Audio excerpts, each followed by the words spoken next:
Matt Melzak, joined by a fellow who's got mixed emotions going in this game tonight, and it will all this series. That's Mike Daniels. You are the father of Justin Daniels of the Walleye and Drew Daniels of the Fort Wayne Komets. Little mixed emotions for you, isn't it, right now? Yes, very much so. It's an unusual experience. But you know what? It's Justin Daniels' goal. It's the difference in the hockey game right now. Yes, it was, and as their father, I'll note that Drew was on the ice for that goal against. So I was excited about it on the one hand, and of course a little apprehensive about it on the other. Yeah, no doubt about it. We caught up with both brothers who are fraternal twins, correct? Yes. Is that correct? Yes, they are, although they're a little difficult to tell apart at times. I noticed that when I was chatting with him. I never had an opportunity to talk with Drew, so I noticed that as soon as I started chatting with him. But I caught up with both of them prior to the game, asking them a few questions about going against each other in this series.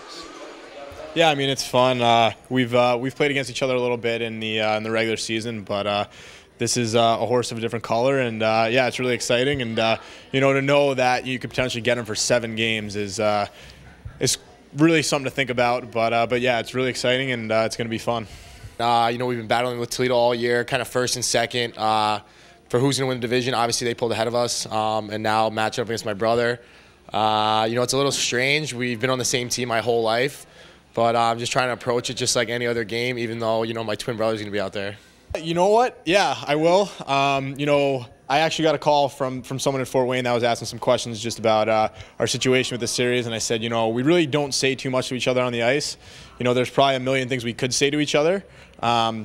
We love each other, but we don't have anything nice to say, so I think it just remains quiet. But yeah, I mean, we're both competitive people, and we both want to win. So I got a bunch of brothers in the locker room now, and those are the guys that I'm playing for. So at the end of the day, if it comes down, there's no friends out there. If I got to hit them, I got to hit them. There might be a little give and go there. Maybe he makes a play that I don't think was too smart, or he misses a pass or something. I might try to get in his head a little bit, but nothing too malicious. So keep it pretty clean for the parents. See, and there you go, keeping it clean for you guys. Yes, eh? yes, right? yes. They are considerate towards us about going through this process. Well, what'd you think of their answers there? Pretty interesting, huh? Very much so. That up and back has been going on since they were yay high. You get a lot of that from them, whether it's on the phone or in person. Well, I'll tell you what, both of them had some smiles going there too, talking about going against each other. I'm sure Justin had to say something after the goal went in, though. Oh, I think there was an exchange between them after the goal. I was watching for that just to see what their reactions are. But they're very considerate of each other, and they'll rib each other, but in a brotherly way. Both of them tremendous hockey players, Mike. Talk about their growth coming up playing hockey and how they both have gotten to where they're at today. Well, I think they both early on developed a love for the sport, and we as a family did as well, and we just supported it and got to go along for the ride.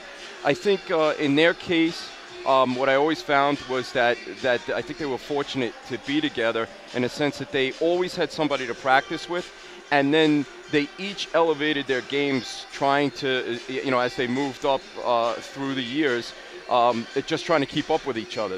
They pushed each other, and even to this day, you can see there's a little bit about that back and forth, but it's all in good spirits, and it is about again pushing each other. Now, Mike, you and the family going to kind of follow this series. What's the game plan here? Absolutely. I have 3 others. Yep. Two girls and another son who also plays hockey.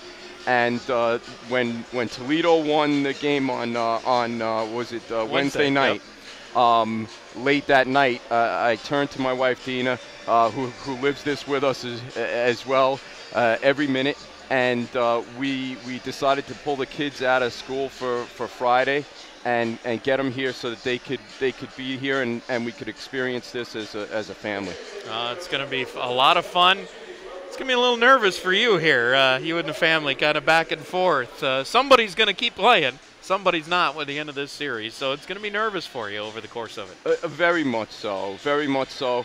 But in both cases, I feel like we win either way. Yep. One of them's going to come home, so we'll get to spend time with him, and the other one's going to move on. So we're excited about. We're very much excited about this series. They're two great teams. The teams are loaded with talent on both sides, and it's been a great battle, as you could just see through the first two periods. All right, a man who is wearing a Walleye jersey on one side of his body and a Komets one on the other. That is Mike Daniel. Mike, appreciate it. Enjoy the series, okay? Thank you very much. All right, stay with us. We'll be right back here to the Huntington Center.